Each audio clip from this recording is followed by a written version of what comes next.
Welcome to Exhale with Sonia, a space for stillness, strength, and stories that heal. Breathe in, breathe out, hit that like button, share with your friends, and subscribe. Let's go on a journey. Welcome to Exhale Podcast with me, your host, Sonia Stockert.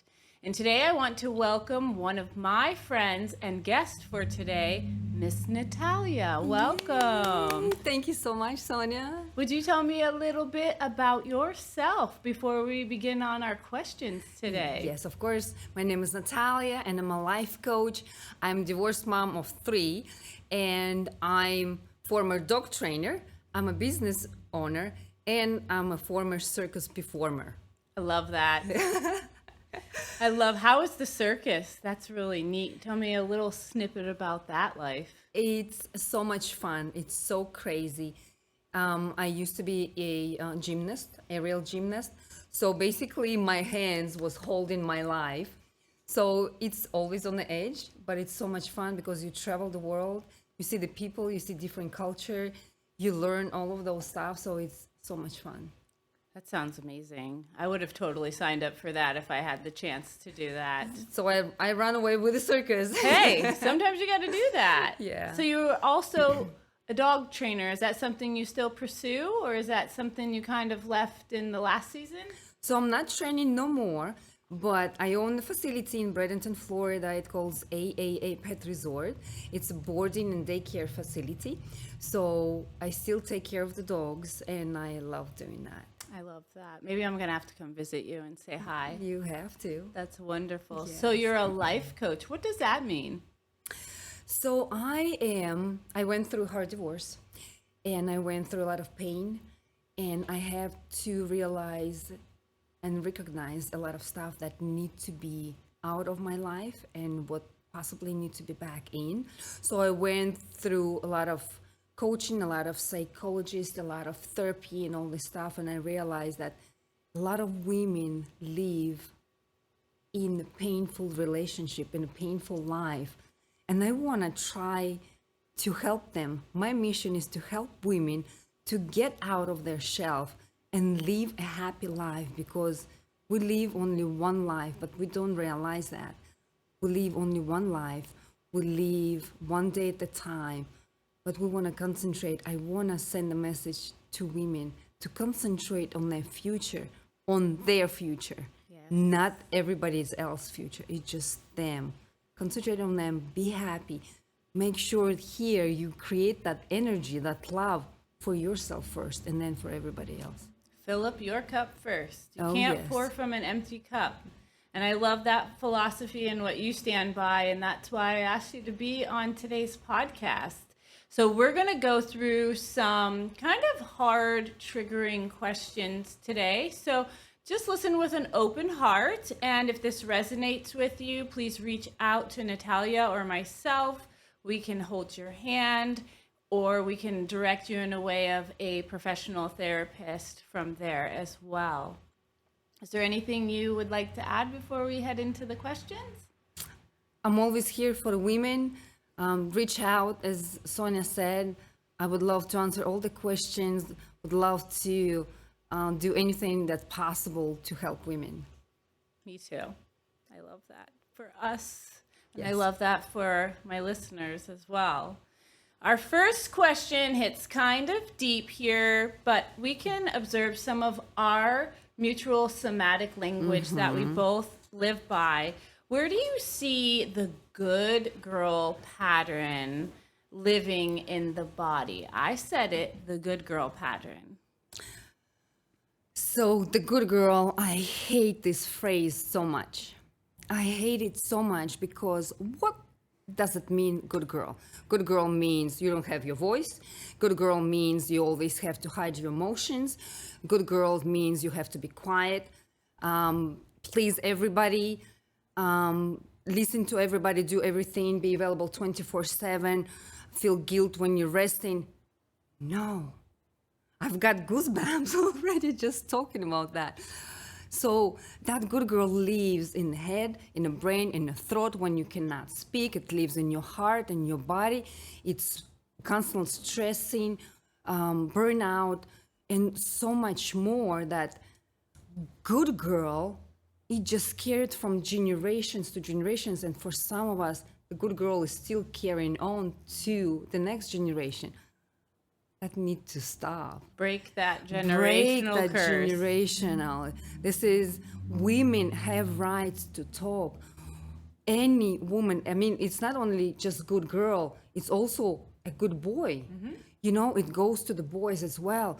So good girl, what is good girl? No, to me, good girl is she's mentally stable, she is strong, she's emotionally balanced, she can stand her ground, she's got healthy boundaries, she can speak up to herself, she put her first before anybody else. This, to me, a healthy woman, a healthy girl who is growing to be a healthy woman. So good girl, I'm like, No. big cross, Nope. scratch that. No Nope. good girl.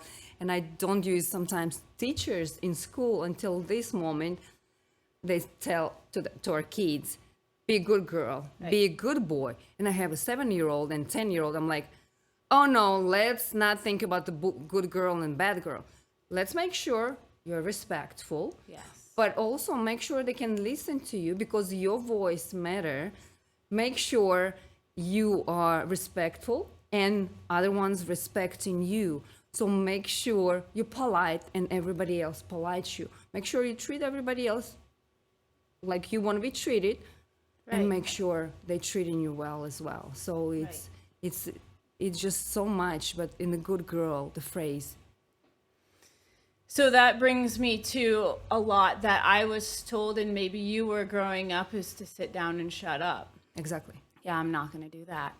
I'm here to stand up and speak my truth. Because when we don't speak our truth, when we are showing up as that good girl, we inevitably just put ourselves aside to please other. I mean, we could also call that people pleasing, and that could go back into trauma responses and all the things from there.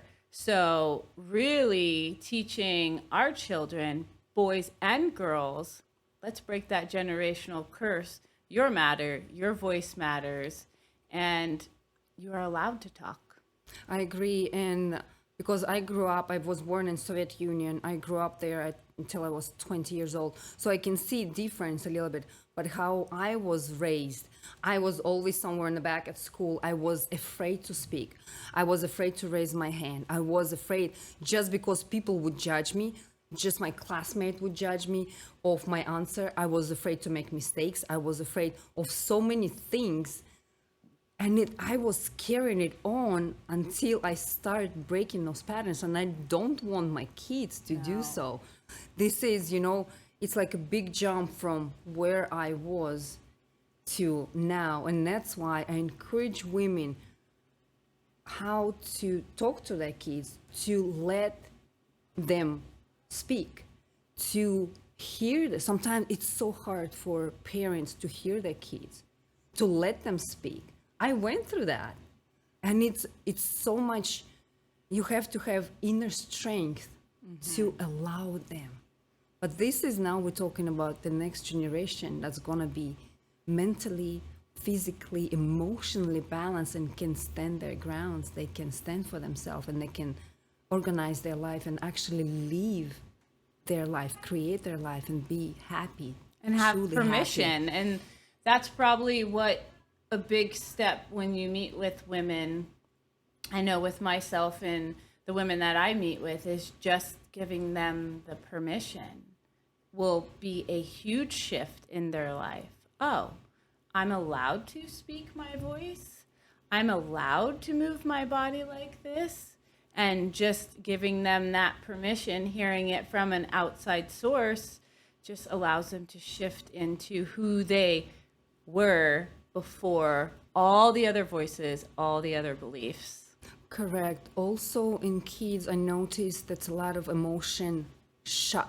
So parents shut the kids' emotions when they said, don't cry, be a strong girl, you can handle it.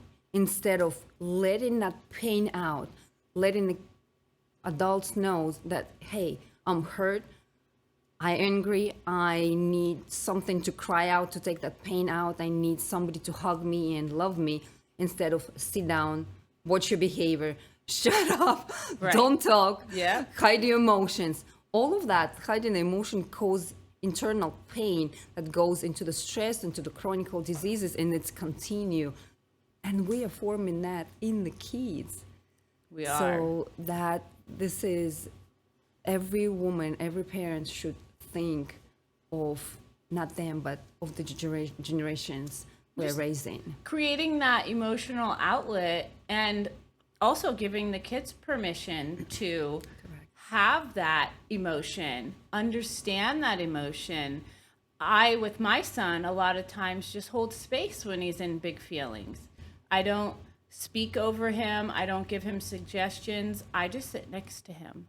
And I let him know I'm there. And when you're ready, we can talk, we can hug, and we can move forward from that.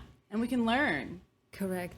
And sometimes, most of the time, kids will tell you the truth, what they feel, how they feel about you, how they feel about other people, how they feel about the relationship maybe that you are in.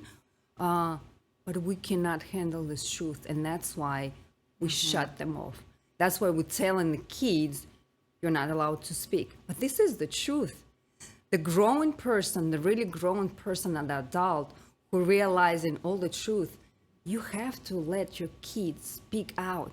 And this truth might heal you and change something in you, and your child's voice is not shut. So this is so important in education, in just seeing that.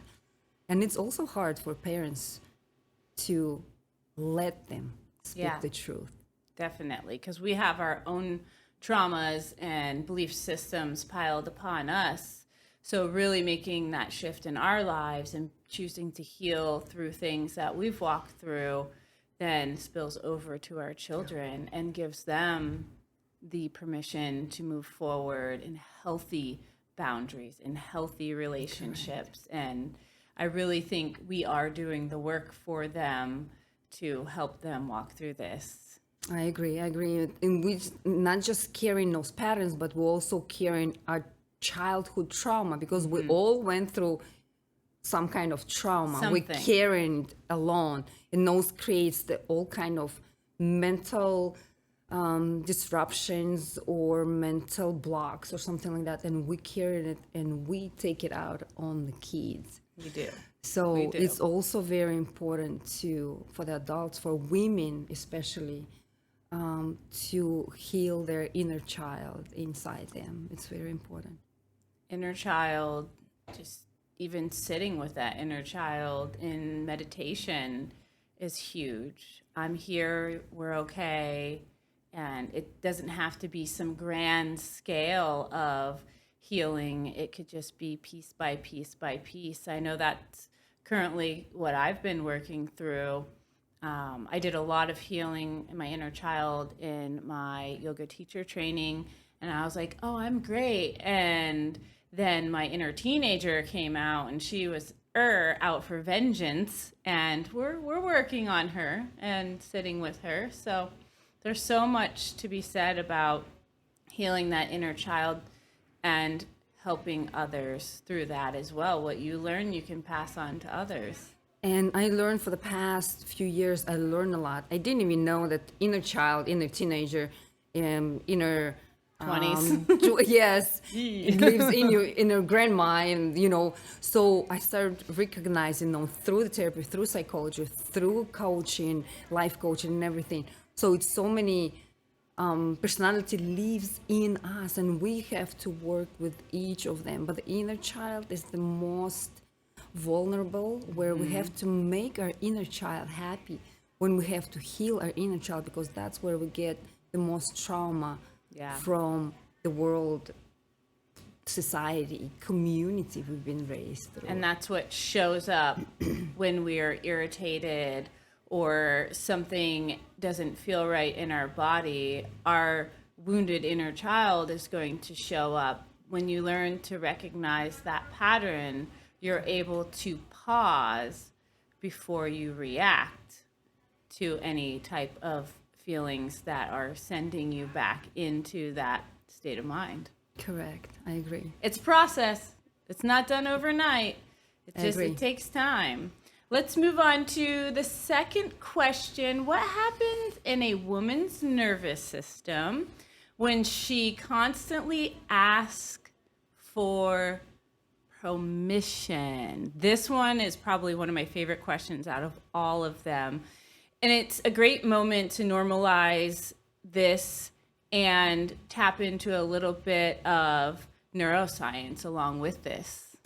Correct. So this is a little bit also asking permission come from that childhood when you never could be spoken or never stood out for yourself or been listened or something like that. And you're always asking permission. Can I, may I, would I, or something. And then a lot of adults grow from that, from child, but carrying that permission. If it's either controlling parents, controlling husbands, controlling relationship, so you always ask for permission, and it goes deeply inside the person where basically you stop existing as a person.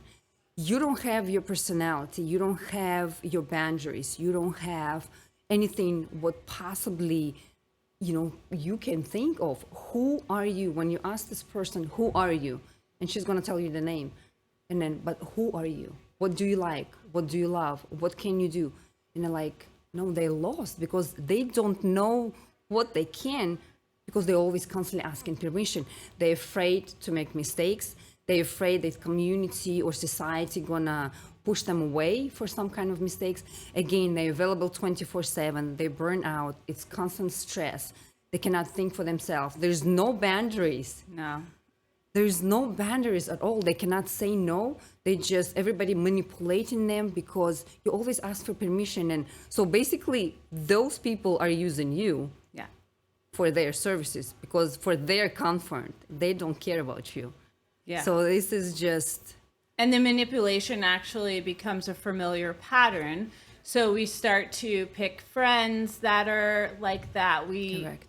We look for partners, not like, ooh, I want someone to manipulate me. No, it's just subconsciously our body's like, oh, this pattern feels safe because this is normal, when in all actuality, it is horrible, red flag, stop. But you're not seeing that. You're just seeing those patterns from your childhood, your teenage years, from partners you've picked in your early 20s, and so on.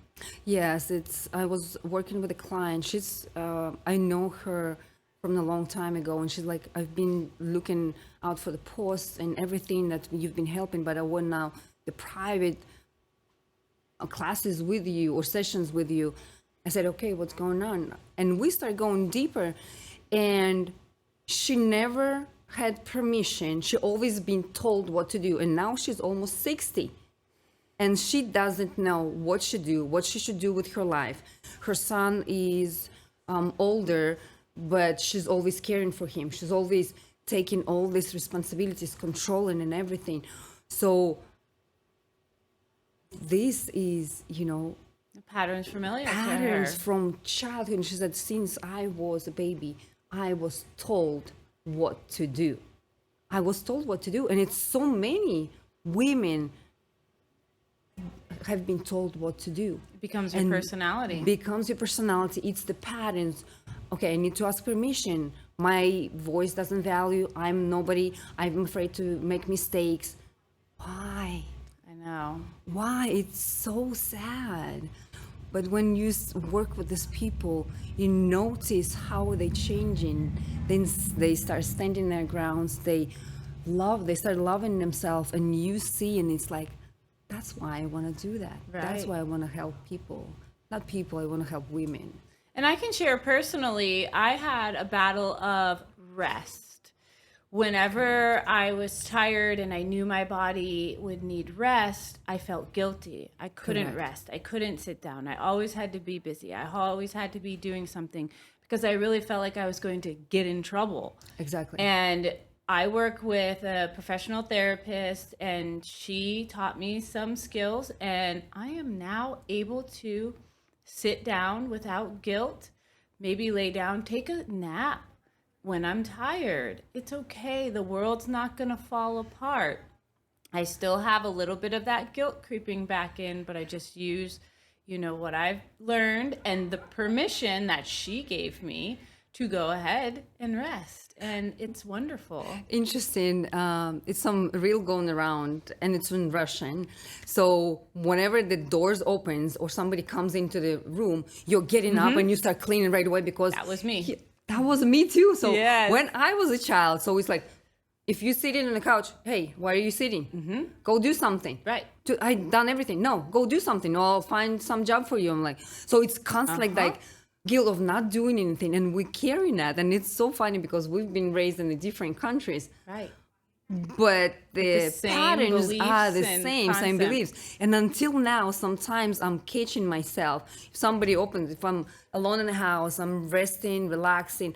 Well, resting, relaxing means I'm looking for the reels, what I Right. can do for social media. It's still working. Still working. But I'm laying down, but I have guilt.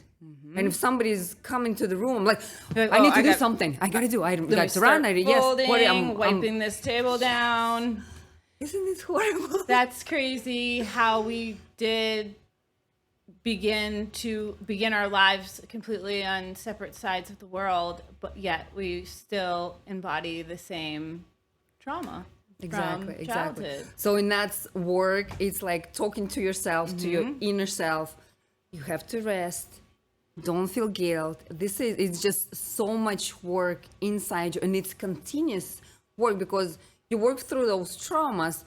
You do one trauma, you put it aside. Well, not you work through it so it disappears. Right. And then it's the other one, and it's so much uncovering. It's like peeling the onion. It's like Always peeling the oh, onion. and some of them so hard. You cry at night, you scream, you meditate, but you have to do it to be Yeah. healed, to be healthy, to be happy, to feel this joy here. So it's like One thing that has really helped me with that is parts work. And that is a therapy way of teaching the person or how you show up in that moment. And that really has helped me because I can name, okay, so that was teenage Sonia. Correct. She's showing up like this. What does she need in this moment? Because now I can stop and I can give her what she needs in that moment and then be able to show up as my true self, which is a blessing. I can tell that you've been through a lot of psychology therapies, life coaching or something like that because you have a lot of knowledge on that. If you're going to talk to other women, you're going to tell them there is few personalities lives inside you. They're going to look at you and you're going to say, are you crazy? Yeah, I've gotten that. Yeah. Gotten that. So it's like you My start therapist said, I am not crazy. I'll give you her name and number. You can call her and find out if you're crazy because we're not. Yes. This is just life and moving through and it. this is understanding yourself. Yes. That basically uncovering who you are, who you were, who you want to be, and how each person reacts, each your personality, and you're finding more about yourself, and it's easier to live this way. It's easier to communicate and find out what each of those personality needs. Right. And that leads us to our next question. Why does setting boundaries feel unsafe at first? Oh, boundaries is my favorite Boundaries. question. Boundaries. Some of the women, they don't know what boundaries are, and this is so sad. Sad. Very sad. Why so boundaries are when you can say no, when you don't feel guilt of laying down, just what we've been talking about, when you can rest, when you can speak up, when you can do everything that what you love first, and Fill up your cup. fill in your cup and take care of yourself first, and then taking care of the others. If you don't know what boundaries are, you don't have them. So you allowed all the people use you for everything. They manipulate and everything, including People your pleasing. kids, Yes. including your partner, including parents, including in-laws, including all of those people. So when you start building those grounds, most of the women, they're afraid they're gonna have emotional disbalance because, for example, let's say simple example, if I'm using your car, you just gave me your car. Right. And you paying for that and everything, but I'm just using the car. I love that. And one day you said, no, this is the boundaries. And I'm like, what? What do you mean no? What do you mean? Exactly. But you're a grown adult, I'm grown adult, I'm gonna understand. But the other people who's been using you for years and years, who you've been saying yes for years, finally you said no because you don't like that. You respect yourself and you say no, they're in shock. And they might yell at you. They might gonna give you emotional disbalance, meaning maybe some kind of threats. It just depends of who you're talking to. Right. You know, They could spiral. Exactly. So it could be argument, it could be scandal, even from the kids. If you're going to tell your child, no, here's the drama comes. Oh, yeah. The But why? yeah, crying and everything. But you have to stand. You have to understand those are the boundaries, and you are doing it to protect yourself. But this is so hard. This is so. You have to be aware of that. You have to be mentally, emotionally prepared for that. So if you've been in a long relationship and like abusive or controlling or something, you have to start with just small no's. So those around you can kind of start getting used to by small steps. And also when you start building the boundaries, a bunch of people gonna fall off from you. It's the closest circle. It could be your relatives. It could be your friends. It could be your coworkers and everything. They're going to say, I don't like you because you're changing. But you're changing for your best. So this is good to know. And a lot of people confusing that I'm changing. You're changing because you don't want to be comfortable no more for them. You want to be comfortable for yourself. And those, I would say those are lost. Because you lose a bunch of people around you. You might lose community, you might lose work, you might lose, but this is growth. It is. It might be scary in the beginning, but then you will see everybody stay there and you like going to the next level. Your boundaries is the next level. Your boundaries are the growth. Your boundaries is a happy you. So this is so much boundaries. I love boundaries, you know. So it's like, if you know how to build it, if you don't know how to build the boundaries, come to us. We'll give you steps how to do so nicely and easier and emotionally balanced, mentally ready and everything. So it's like, it's so important. And others do fall away because once you do set those boundaries, like you said, people can't manipulate you anymore. People can't take advantage of you anymore. And if they were just there in the season of using you, then what good are you to them anymore? And that's a blessing because that helps them fall away. That's what boundaries are for. Yes. They help protect you. Correct. No matter if it's a super scary situation or if it's just your children, like you said, those boundaries are there to protect you. Correct. And as I said, sometimes one of my clients, she was friends with this woman for so many years, and when she started building her boundaries, suddenly she disappeared from her life. She told her some nasty things and she disappeared from her life. And I've said, this is growth. It's because she's not mature, she doesn't know the boundaries, then she's been using you and all this stuff. So I congratulate her. Congratulations on your growth. How did you feel? She's like, oh, it's freaking amazing. You know? Exactly. So it's like, exactly. I said yes, but definitely you have to be mentally prepared to lose the people who you are not gonna need with those boundaries. That's right. But you're set gonna your boundaries. Set your boundaries. Yes. You can do it. So how do generational patterns show up somatically, not just mentally? So Somatically, it would be more intertwined in our muscles and our ligaments and our tendons and the way our body moves, the inflammation in our body, the way we carry stress, the way we hold our shoulders. Yes. So patterns, just like we spoke a minute ago, those patterns, they could affect everything. But we were not born with patterns. The patterns came out to us. Came up? Yeah.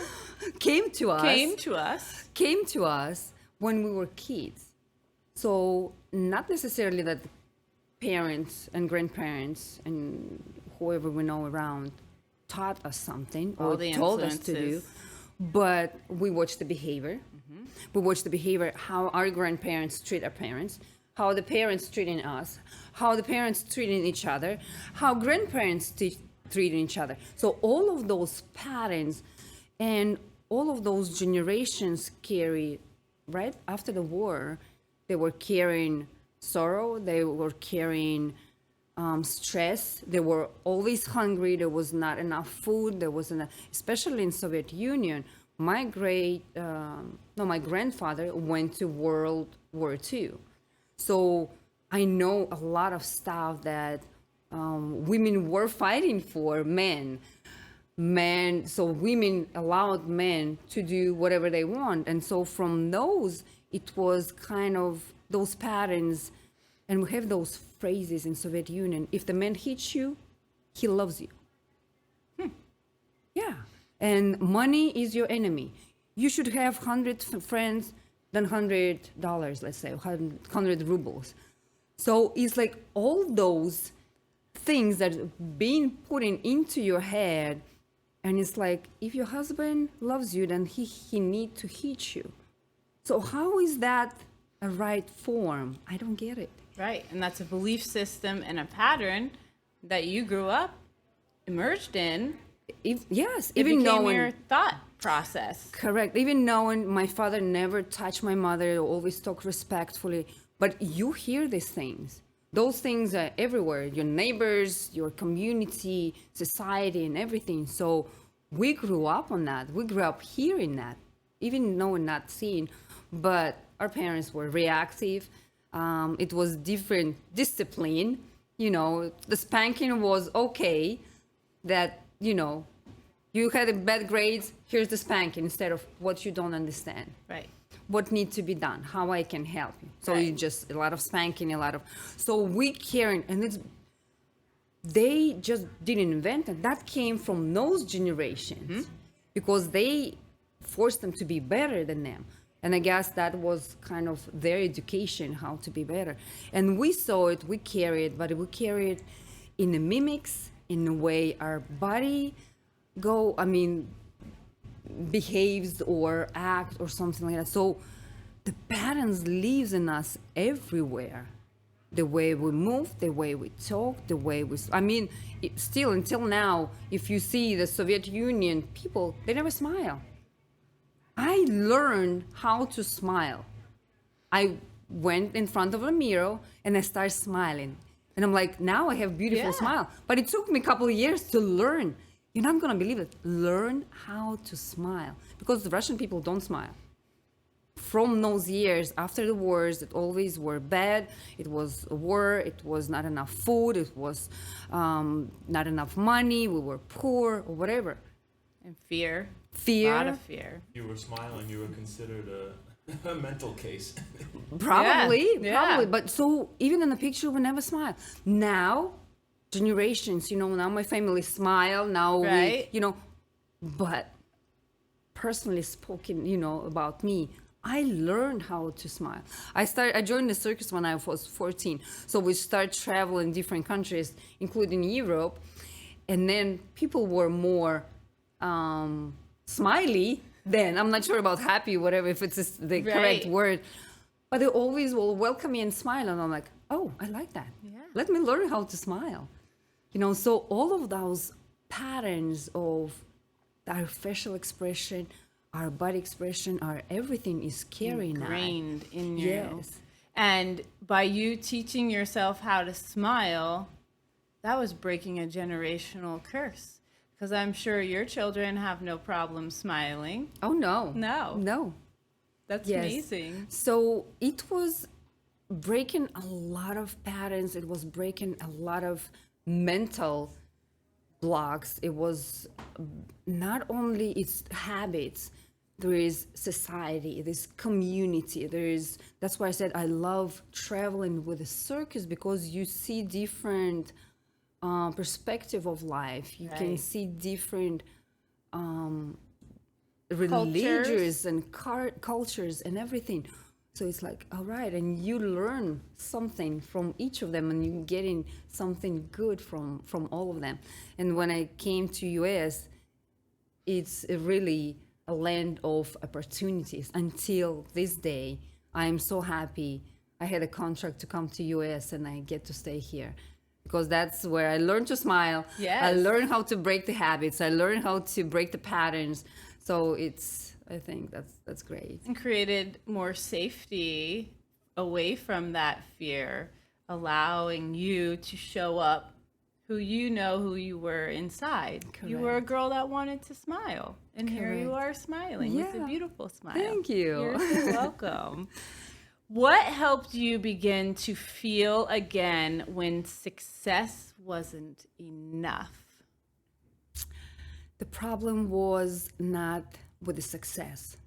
The problem was with the relationship, with life, with everything. But I was thinking about that, and I think what make me feel again, my kids.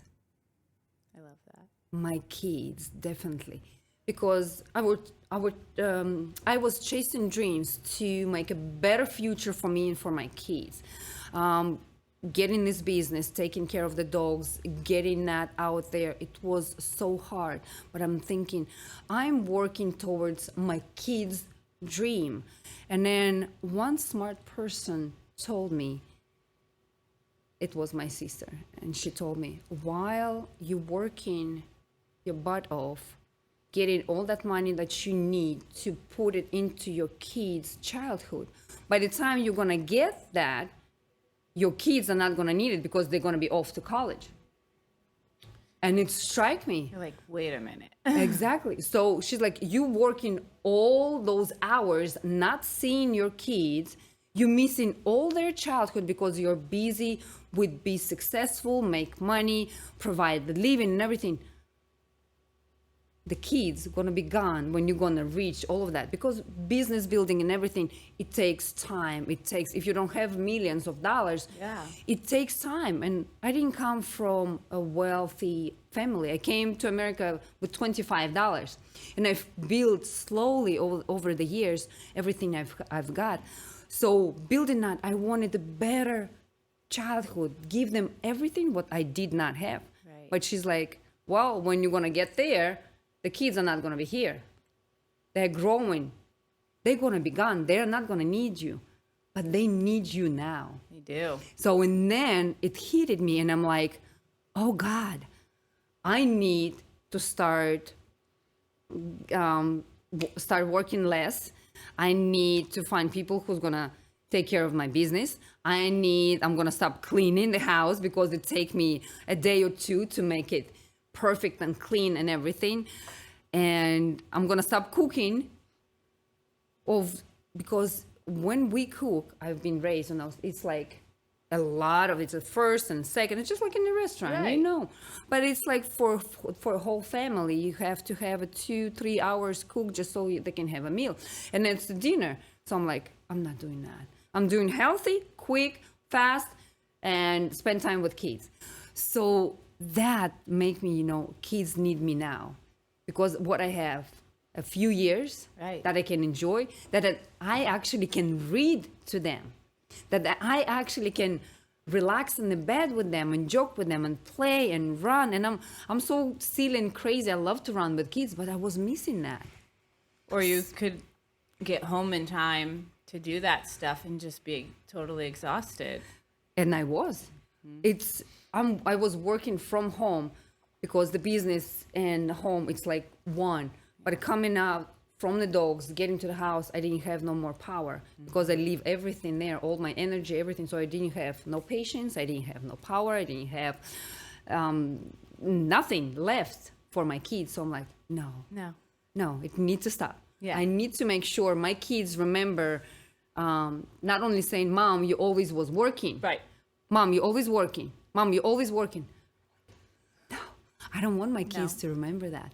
I want my kids to remember how crazy I am, how silly I am. I do handstands, I do all kind of periods, I can swim with them. And that's where we start creating the memories. That's where I started creating the time. I started thinking about myself, getting me in a good shape, meaning a few years back, I hated myself, the way I look, the way I see myself. None of the clothes make me happy. So it's like, no. My kids looking at me and they're learning from me. So I have to take care of myself first. I want to look good, so I'm going to go to the gym. I want to be healthy. I want to start healthy living. I want to have time. Then I'm going to find people who's going to help me with work so I can spend time with my kids. So definitely my kids were that question, how you feel alive. Yeah. That's just because of my kids. And you showing up for them and being there with them is already giving them the best childhood. And we blink and they're grown. Yes. I have one who's 18, and I was at my storage unit yesterday and I was looking back on pictures and I was like, how did she go from this little girl to this big grown-up girl now? I feel like it was just yesterday, but you blink and they're grown. So just put the dinner on the side, play with the kids, do something quicker and easier and healthy, and just lead by example. I didn't want to have regrets of not spending time with them, not talking to them, not asking them how are they doing, how are they feeling, how's the school, the friends, and all this stuff. So definitely. And that gave me actually opportunity, because speaking of success and everything, I was dead inside. Right. I forgot my dreams. I forgot who I am, because I was so concentrated on the business, providing everything for that, for my customer service and everything. And that actually gave me, thinking about them, gave me opportunity to feel again, to start healing, to find my dreams. Like at the time when I was broken, you would ask, Natalya, what is your dream? I didn't have dreams. I didn't want to go shopping. I didn't want new clothes. I didn't want anything. I said, I don't care. You were stuck in that cycle pattern of cycle. It's like not being empty. I was dead. Yeah. I was there, and it was so sad, and I feel the pain until now where I was, and I'm so proud of myself where I am right now. And that's why my mission is to send this message to women that they have to take care of themselves, so they're not gonna feel dead inside, so they're not gonna be in a relationship and still feel alone. And we'll talk about that in just a little bit. Yes. That is something we have to do for ourselves. And I say it over and over. You have to fill your cup. And everyone's like, well, that's selfish. Well, it's not. It's filling your cup and creating that habit of keeping yourself full. Then you can spill over to others. I don't want to show up with an empty cup, because that's not the person that my kids want. Correct. That's not who my friends want. But when I'm full, I show up not to people please them, show up as I am, and I'm able to help teach them how to do that themselves as well. And it goes back to that old saying, you're on an airplane, you fix Correct. your mask first, even before a small child. That blows people's mind. Like, wouldn't you fasten theirs first? No, you got to put yours on first so that you can fasten theirs. And that's a good example I always give to women who don't understand, and they said, oh no, this is ego talking. And said, no, look, in a plane, You put your mask first, because if you're gonna faint, you're not gonna help your child. No. Both of you is gonna die. So Yeah. you have to help yourself first. Then when you breathe, you have the oxygen and everything. Then you can help your child. And they're like, oh, yes. And that's a reason why you and I do what we do to show up for other women, because we do make it a priority to fill up our cup so that we can show up for other women, to show them how to do it and give them permission to fill up their cup. So I see so many women that like lose their self in motherhood. From your perspective, what do you think is actually happening beneath the surface when a woman would lose their self in that motherhood? Yes. So when you deliver the baby needs you as a mother, as a source of food, as the warmth and everything.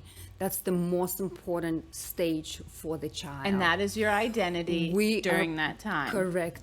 We're protecting our child, we're feeding, we give everything.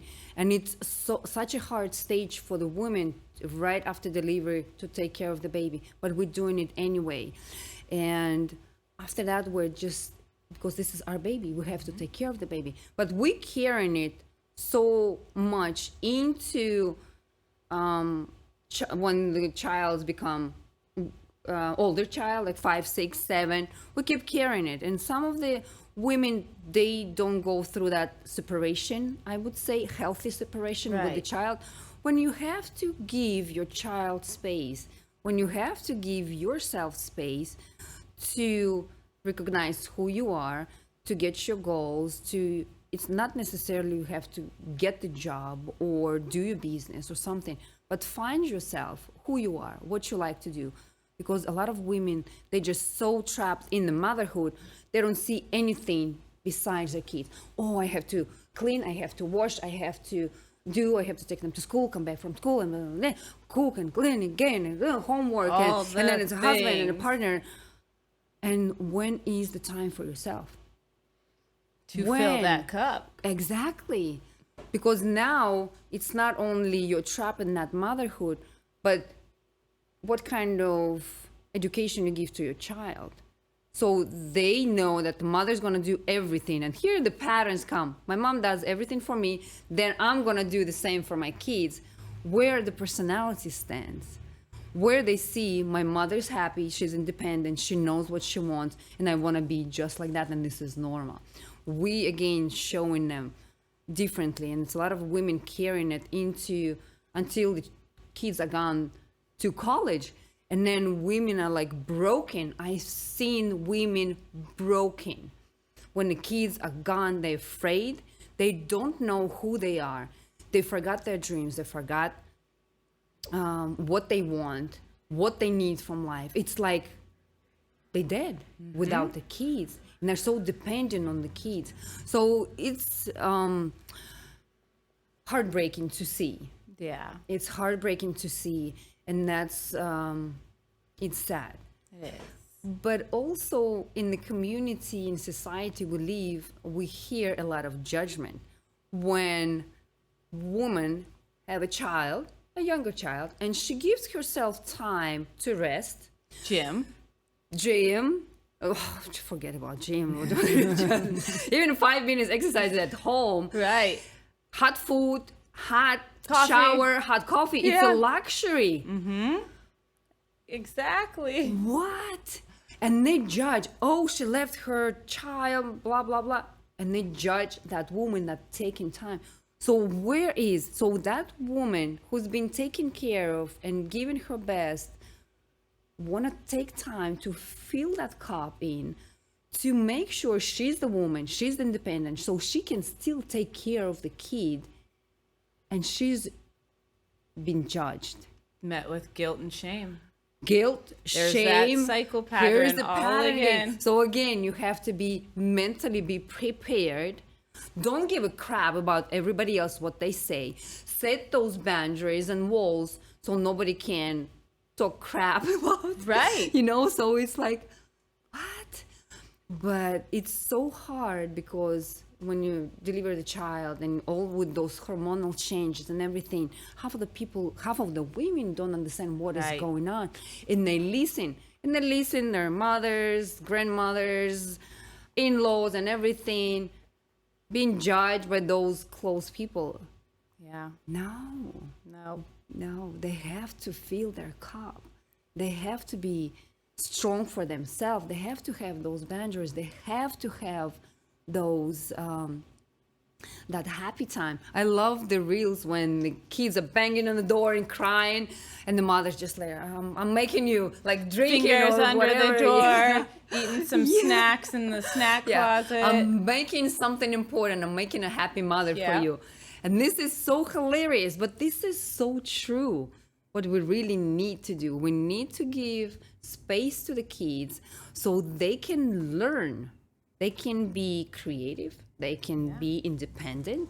They can do mistakes and still get up and go and do it again. They can be bored. They can You're be bored. allowed. Yes. That's this generation now. Like nobody's allowed to be bored. Here's an iPad. Here's a phone. Here's this.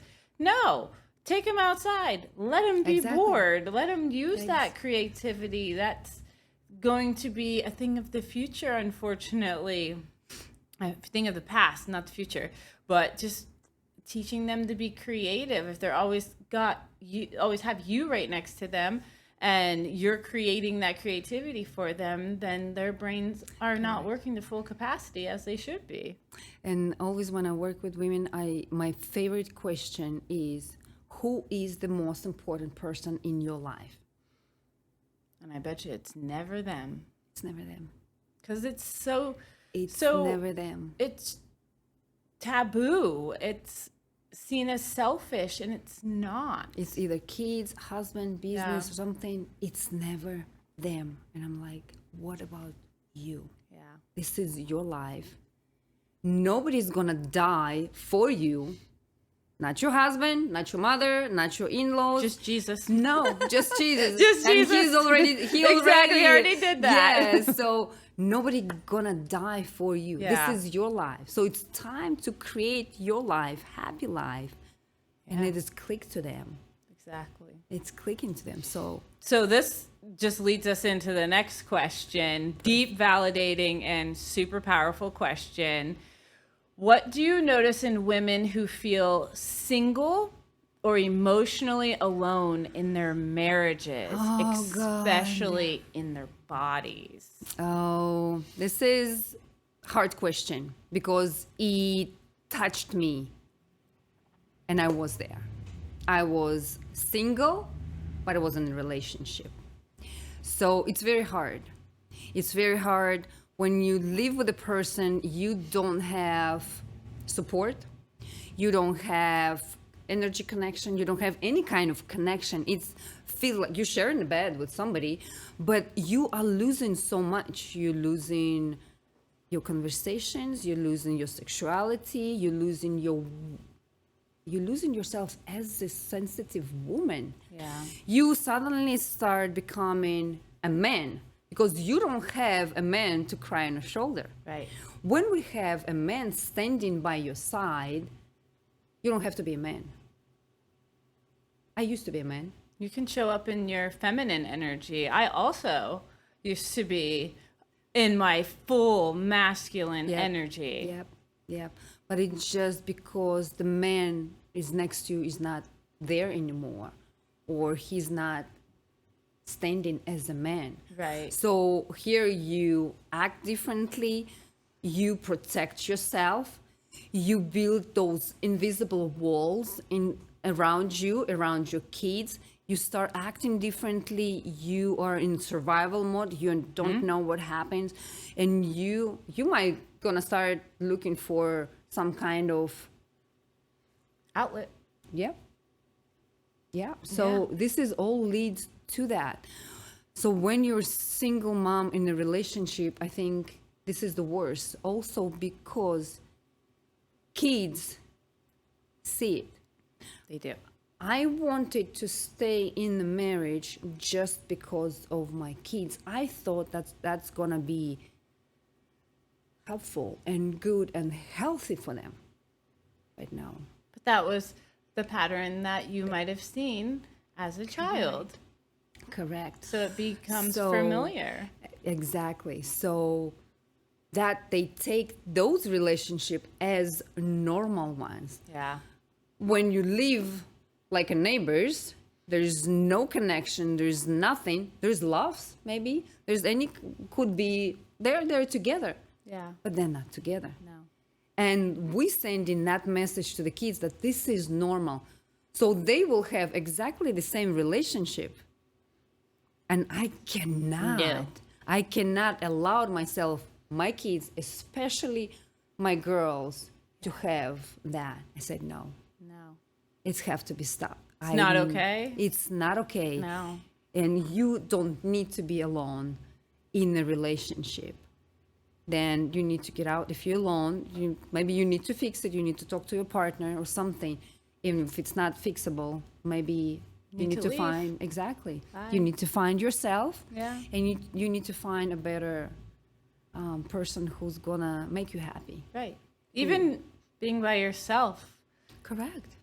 not in that situation, and being allowed to fill your cup up instead of constantly ships passing in the night. What am I doing wrong? Because we always blame ourselves. You know, it's me, it's me, it's Correct. me. When in reality, it could just be their own mental health. And if they're not willing to get any help with that, nothing we can do. Correct. It's not us. I'm not responsible for your peace, and you're not responsible for my peace at the end of the day. Correct. Correct. So it's a very sad story because I see a lot of relationships like that. A lot of my friends and people who I know, they live in a relationship like that where they live and sleep in different rooms, where they have no connection. They stay together just because of the kids. The kids are not stupid. No. They see everything. They see even more that you want to show them. Oh, they hear things that you don't think they're listening. Those children are listening. Correct. So sometimes it's better to live separately, but have healthy Yes. relationships so they can see, yes, my mom can be happy and I want to be happy. So this is also the great message, the great pattern we create for our kids to see. So it's I think a valuable also lesson. Yes, I think it is. Thank you for touching on that one. Yeah. For women listening who feel disconnected from themselves, what's one small embodied practice that, will help them kind of come back to their selves as home? Yeah. So I think the best of the best to come back home to yourself will be to find who you are, who you really are. So it's just basically Do the closing work. your eyes, putting your hand on your heart and ask yourself, what do I want? If you don't know how to ask yourself, maybe concentrate on your soul. I most of the time call not my personal time or free time, I like to call it soul time. I like that. I love that because you're not doing it free time or something. It's a soul time. So for those who are lost and need to find themselves, just see what your soul needs. What do you need? Do you need love? Do you need warmth? Do you need, I don't know, what do you need? What do you want? What do you like to do? Just find yourself. Like all of those questions, and just write it down on the journal. I like, and 100 things that you like. Yeah. That And you're I- allowed to like. Exactly. Yeah. And I was thinking, 100 things, I can write it down. But no, I wrote down 3 things and that's it. Right. Because I didn't know myself. I forgot of who I was. And it was so hard to remember what I wanted, who I am, what I want. And during the years, I've changed. Some of the things doesn't serve no more, but still, you loved it at some point. And hey, try again. Maybe you're gonna love it. So the best thing is to put hands on your heart, close your eyes and ask yourself, what do I like?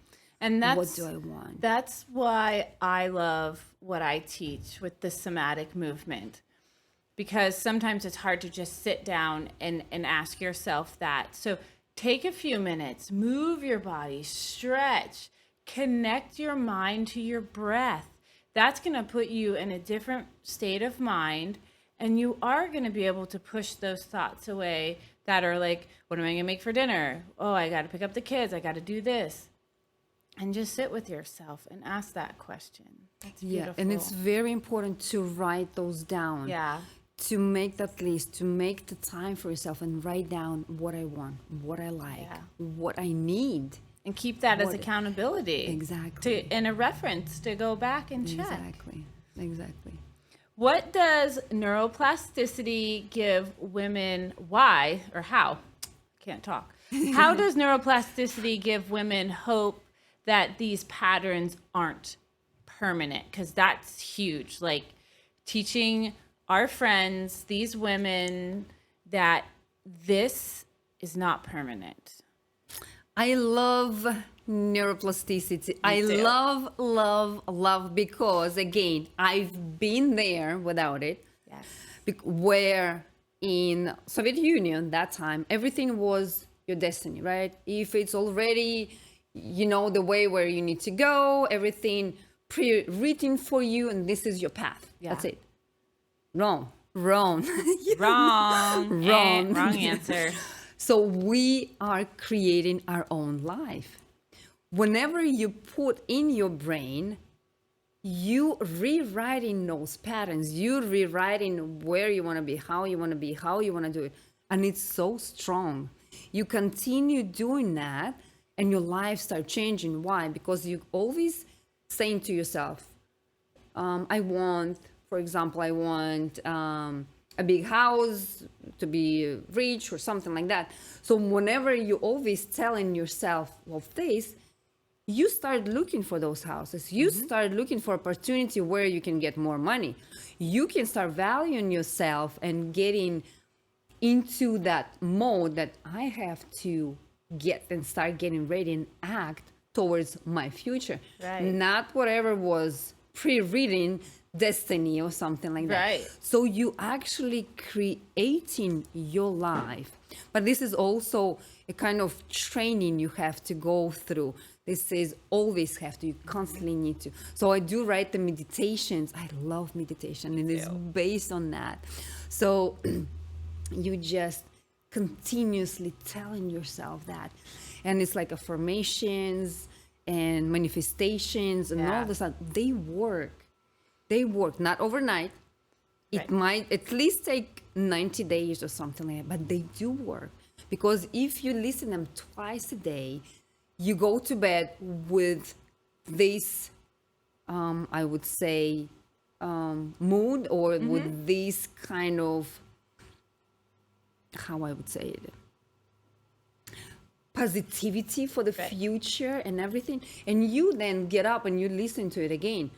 So your brain, you can trick your brain, and actually it's very easy to trick the brain and say it, and the brain takes it as it's already present, like that far future already the present, and you know that you have the energy, you have your goals, and you can act and you can go and start doing all those things right now. You don't need to wait for later. So you changing those patterns, and it's so incredible. Breaking patterns, creating new patterns. correct. And that's with the neuroplasticity and creating a new synapses. It's actually really cool. You can watch it under a microphone. It's going to keep connecting and creating that new pattern. And then you're like, wait, we don't want that anymore. So we're going to go over here. And that starts, but that pattern's still there. But as we create that new pattern and new connection, this one just dies away. Correct. But when you're using those new patterns, you automatically know that you don't need the other patterns, the old patterns that don't serve you. Exactly. If you're trying to get your mansion by the ocean or something like that, when it's going to say house somewhere in the poor neighborhood, you're going to say, oh, no, I don't want to go there. Right. So you constantly, concentrating on those things where you need to go. So this is amazing. I really like to tell women that they have permission to let things fall away. Spaghetti against the wall. What sticks, sticks. What falls away. Don't collect it at the bottom. There's a reason why that falls away. Let it fall away. You'll have new spaghetti to throw at the wall soon, too. That's a funny thing. I love the spaghetti against the wall analogy. If you could speak directly to the women who is successful, capable, and still quietly empty, what would you want her to hear right now?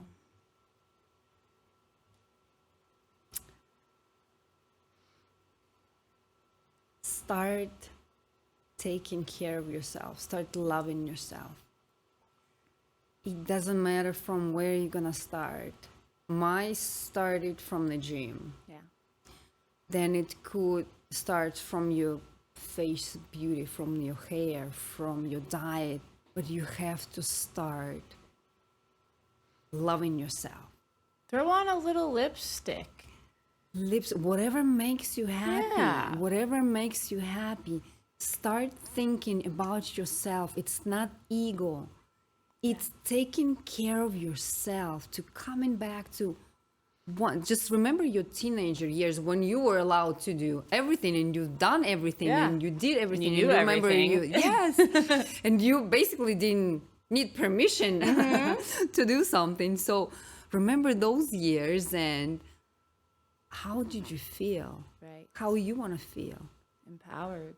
Exactly. So that get that strength and feel yourself in. Just start taking care of yourself. Love yourself. Little shifts. It doesn't have to be a grand scale. It can. You have permission to create. Wear a full face of makeup. Wear a dress when you just having an icky day. Like it will change you.